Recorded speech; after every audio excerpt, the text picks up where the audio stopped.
From a glimpse of the future, we return now to the past, a past that is to all intents and purposes dead, as characterized, for example, by these proud ruins of 12th century Kirkstall Abbey near Leeds. Amidst this, one can only dream and imagine the atmosphere of yesterday, but the directors of Abbey House Museum have succeeded in bringing the past back to life by erecting 2 complete streets depicting Leeds of the 18th and 19th centuries.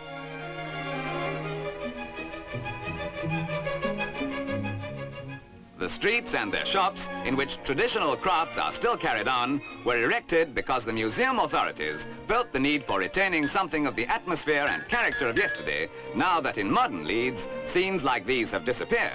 The blacksmiths, for example.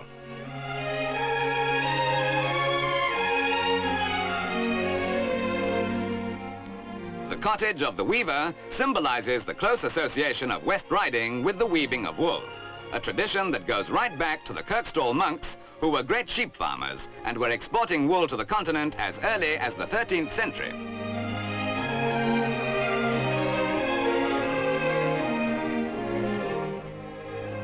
The man mainly responsible for this reconstruction and its detailed authenticity is Mr. Maynard Mitchell, Director of Museums, seen here checking accuracy in the clay pipe maker's workshop.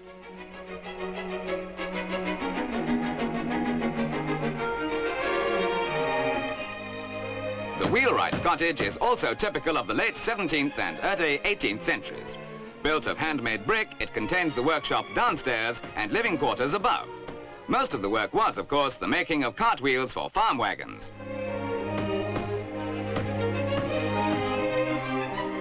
Notice how much narrower the cobbled and flagged streets are than the roads of today. Not that it affected people very much, because life was so much more tranquil in contrast to the congestion and hurly-burly of the present day. People had more time to stop and look, and with sights like the violin maker at work, it was certainly worthwhile.